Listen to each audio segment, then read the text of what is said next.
Café listo, móvil en silencio. Comenzamos.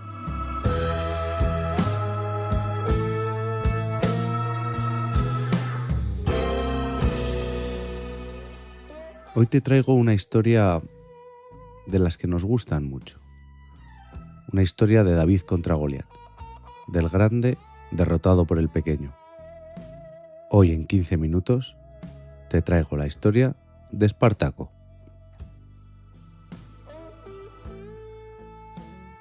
Espartaco fue un esclavo de origen tracio. Como muchas veces pasa con los datos de la antigüedad, no se sabe la fecha ni el lugar exacto de su nacimiento. Pero al convertirse en una persona históricamente relevante, varios historiadores se encargaron de preservar sus últimos años y aventurarse a imaginar sus orígenes. El historiador Plutarco dijo que Espartaco era tracio y por tanto griego, ya que Tracia era una región griega que estaba situada en lo que hoy es Bulgaria, Grecia y Turquía. No se sabe a ciencia cierta de los orígenes de Espartaco, pero Plutarco menciona que su esposa era la profetisa de su pueblo.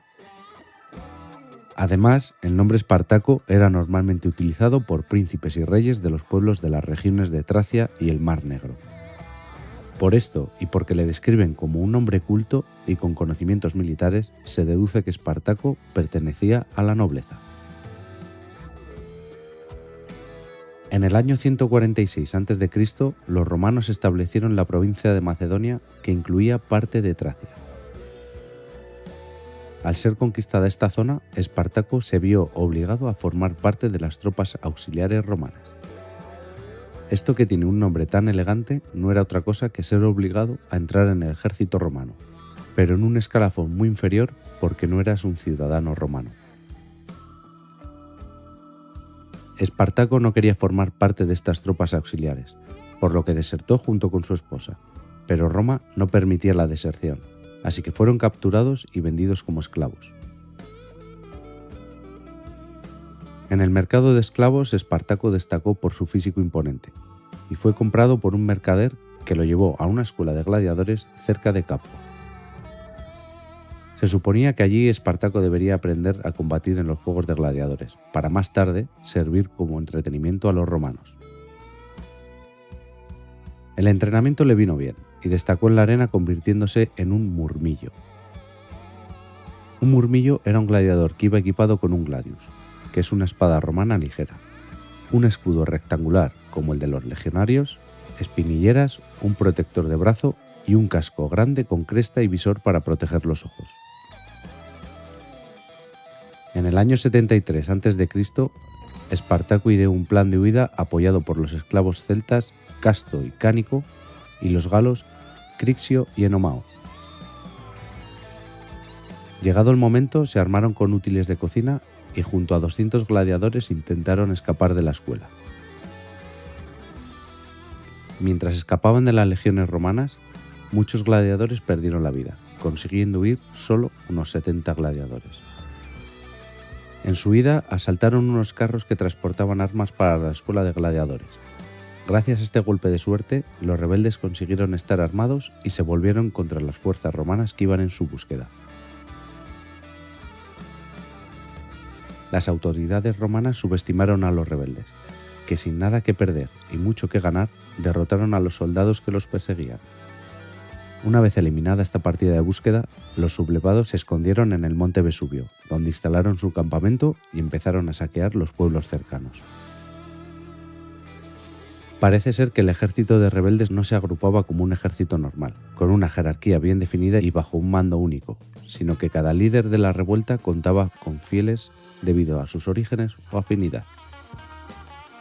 Cada vez que saqueaban una población, el botín era repartido por igual entre todos los integrantes, lo que hizo que fuera algo muy atractivo para esclavos y pobres de la zona.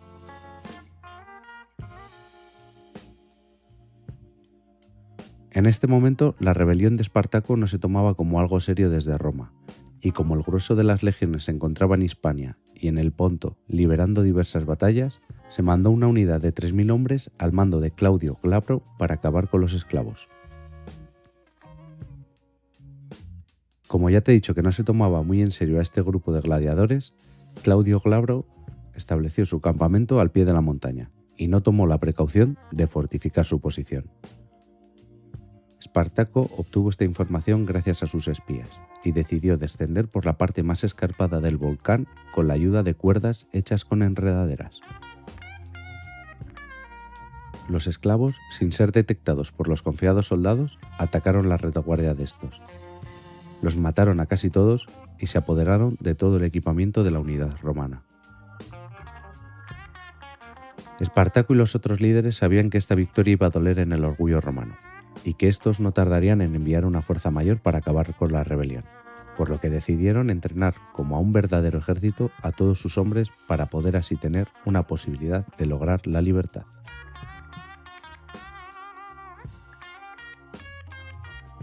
El número de integrantes de este improvisado ejército iba en aumento con esclavos huidos de todas partes y de ciudadanos romanos empobrecidos. Y es que el Imperio Romano empezaba a tener serios problemas con su propia población. Debido a la extensión del imperio, cada vez llegaban más suministros de otras zonas del mundo, y tanto los agricultores como los artesanos se veían empujados a la pobreza.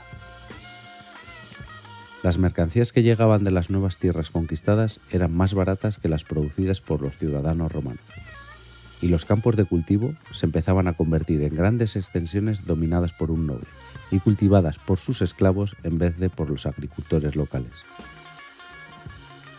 Esto hizo que muchos romanos se vieran en la pobreza y obligados a dejar sus casas para ir a buscarse la vida en las grandes ciudades, donde tampoco había trabajo para todos. Este descontento hizo que las tropas de Espartaco aumentaran considerablemente, llegando a contar con entre 50.000 y 70.000 efectivos. Estos nuevos efectivos solían venir de zonas rurales, y aunque no tenían un entrenamiento militar, sí que estaban en muy buena forma debido a sus anteriores profesiones, que solían requerir trabajo físico. Una vez más, Roma se dispuso a acabar con la rebelión, y esta vez envió 2 legiones al mando de Variño, pero otra vez subestimaron a los rebeldes.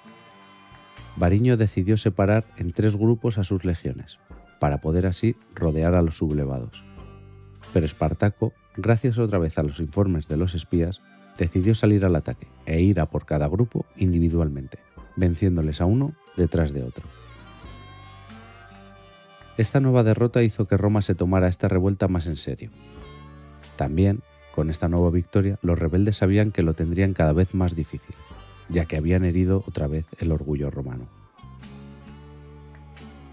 A estas alturas, la rebelión tenía 2 líderes claros, Espartaco y Crixo. Mientras Espartaco veía como única solución el huir de la península itálica hacia territorios que no fueran del imperio, Crixo pensaba que eran capaces de tomar Roma. Así que el ejército rebelde se dividió en 2.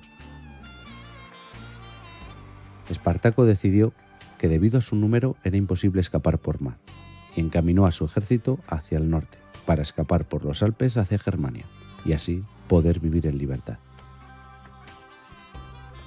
Crixo se dirigió hacia Roma con un ejército de entre 20.000 y 30.000 hombres. En su camino, cerca del monte Gárgano, se encontró con una legión. Según historiadores romanos, en un principio los esclavos se impusieron a la legión y lo celebraron por todo lo alto. Entonces la legión volvió sobre sus pasos y se encontró al ejército enemigo borracho. Atacaron y acabaron con 2/3 de los rebeldes, incluido el líder Crixio.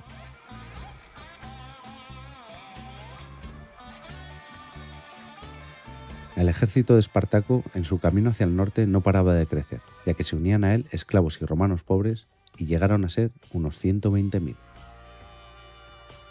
En este momento la rebelión para Roma era ya un tema serio, y mandaron contra Espartaco 2 ejércitos. Se encontraron en la zona de los Apeninos, pero Espartaco y sus hombres lograron la victoria.